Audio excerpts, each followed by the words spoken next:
going on, you guys? It's your girl Dayna Patreace, aka the Black Fairy, and today I want to talk to you guys about becoming or being, just in general, more selfish. What? Me? Selfish?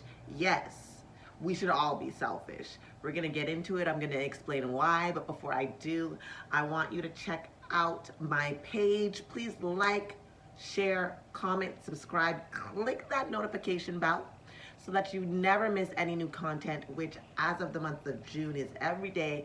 I've made a commitment, a challenge to myself, shall we call it, that I would make a video every day for my YouTube channel to help build and let it grow. Thank you so much for those of you who are helping me do so by watching my videos.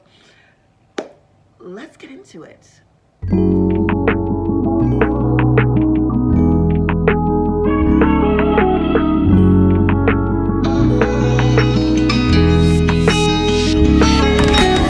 Yes. I fall in love with myself, and I want someone to share it with me.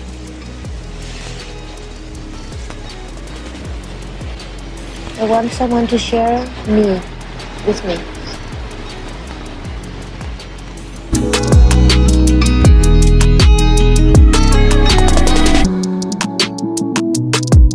Hey y'all, so I'm actually just making a quick pre-video to the video to let you know that there's this quick turn I make into motherhood and parenting where I talk about being selfish, which was kind of like a mirror moment, as that's one of the things that I've struggled to become a little bit more selfish in.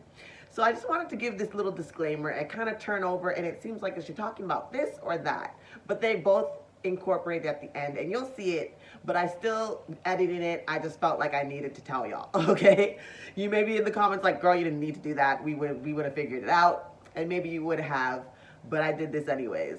Please enjoy the video. Okay, so let's talk about it. Why should you be more selfish? Let's talk about it for real. The more I learn about the law of attraction, about source energy, and just about life itself as I go through these life lessons, I've realized that the problem that I've had is that I've put everyone else and their happiness above my own.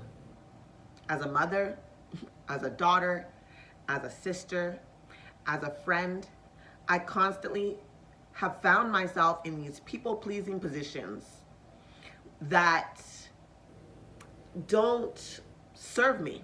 They just don't. And they're probably not serving you. Here's why. If you're constantly putting others before yourself, then how can you grow? How can you evolve truly?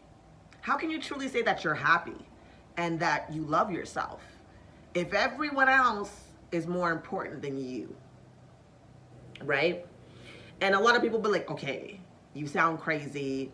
You should be there for the people you love. And I'm not saying not to be there. I'm not saying to not be a good mother and to be there for your children and do what needs to be done. I'm not telling you to put your forefront needs ahead of you taking on the responsibility that you took in the decision of becoming a mother and use that as an excuse to treat your children poorly or to put their needs, their immediate needs that are needed ahead of your own. Right? And some people say, well, that's kind of being selfish if I do that, right? Yes, it is. But I'm not talking about I'm not talking about it in that essence. I'm talking about it from the standpoint that, one, if you do have children, they're looking up to you. You can tell them all you want how you think they should act and believe and perceive things, but they're going to watch you. And once they realize that what you're doing isn't lining up with what you're saying, it becomes a form for them to be like, okay, I'm not going to listen to my mother. Why would I listen to her? She says that, but she doesn't practice it, right? Actions speak louder than words. We know that saying. It's there for a reason. The action of you loving yourself, putting yourself first, is the prototype to creating a great child who will then grow up and put themselves first.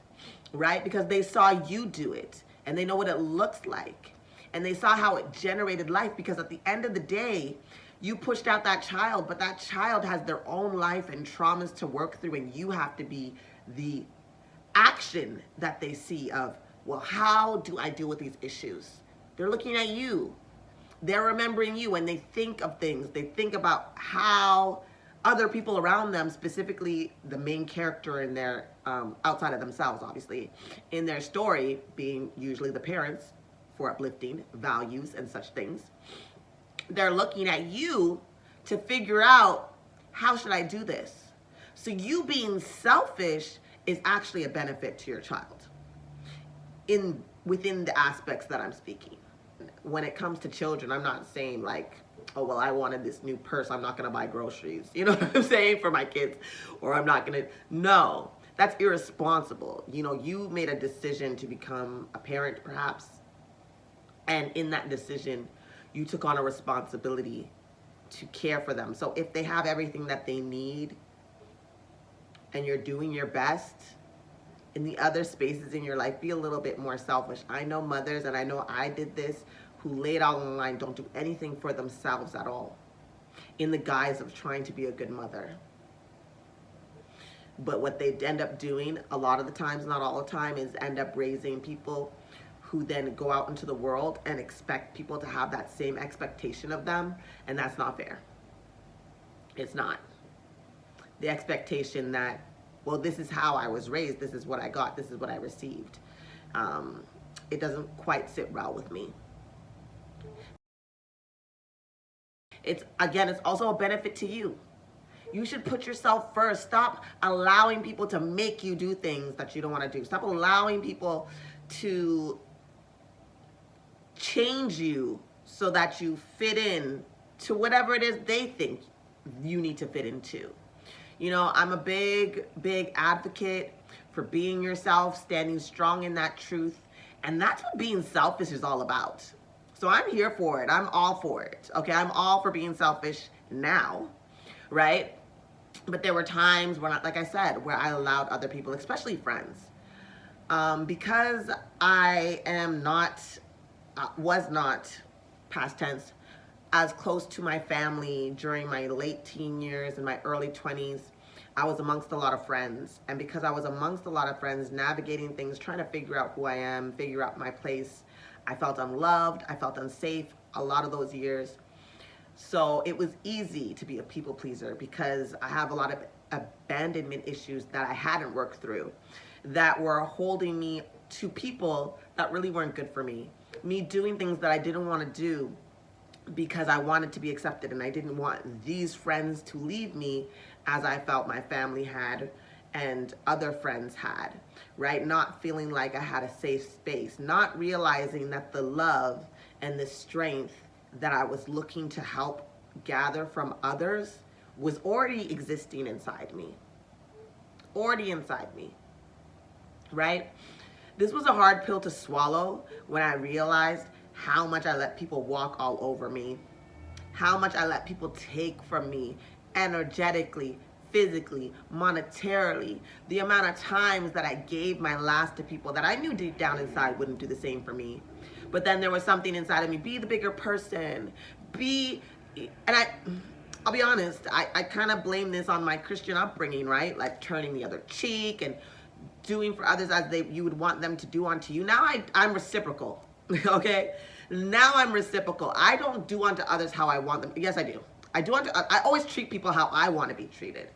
But once they reveal themselves as a person that cannot be trusted, that is harmful to my psyche, that is abusive in any shape, form, or fashion, or just doesn't respect me, I withdraw that.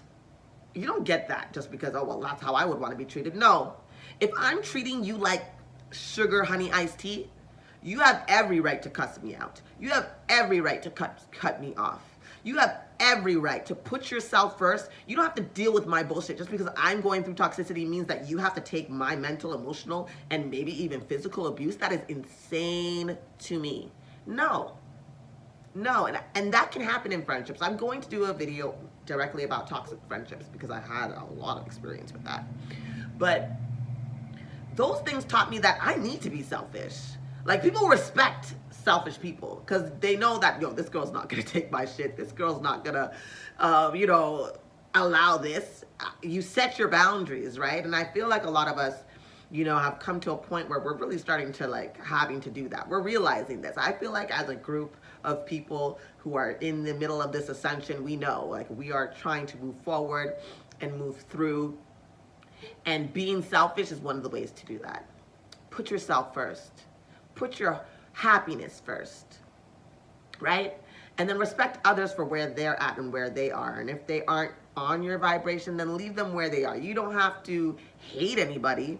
I'm not telling you to, you know, just outwardly be rude or disrespectful to anybody. The message here is that you come first in your life. You do. Sounds selfish, I know, but this is all about me telling you to embrace that. So it is what it is.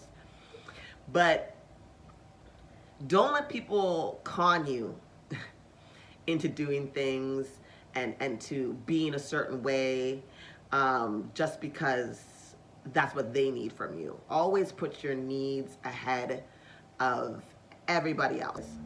What are the areas where you can be more selfish in your life? For me, my time, my energy, and just basically everything is based around my happiness, even when I'm doing things with my daughter. And yes, it's to make her happy too, and we decide on things together, you know, and things like that. I incorporate her when we're doing things together, and we do things, you know. Do I sometimes give in and do things I might not necessarily want to do because my daughter wants to do them? Of course, right? But it's nothing that would ever make me look back and like hate myself for. You know, and those are the things I'm kind of talking about. The more serious things where you put yourself in a situation, under circumstances, in places that you don't want to be. All for others. When your internal system is telling you, no, we don't want this. And you're saying, okay, I'm just going to do this for this person. I feel like your intuitive self is naturally selfish. And your intuitive self naturally knows when something is good for you and when something is bad for you. And I want you to trust that inner being, that inner voice that tells you those things so that you are able to be the best version of yourself. You know, so being selfish is a part of that. Being selfish is important. And I think that that's important to say. I'm going to leave this right here. Hopefully my point has come across.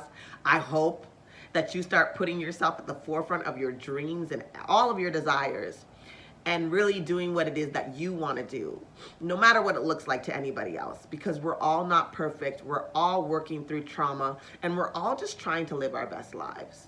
Let's put a little bit more responsibility on our shoulders instead of asking the outside world to give it to us, right? Be selfish. Do it for yourself. Nobody else is going to do it like you can do it anyways. Nobody else can pour into you like you pour into yourself anyways. You can teach others how to do it, but the sauce won't just taste the same, right? Anyways, that is my little video for today. I hope you've enjoyed it. Please leave a comment below to let me know you stopped by. Let me know your thoughts. You can agree, you can disagree, but please do so respectfully. I love you. I believe in you. You've got this. Don't let the word selfish intimidate you. It's perfectly fine to be selfish. I'll talk to you soon.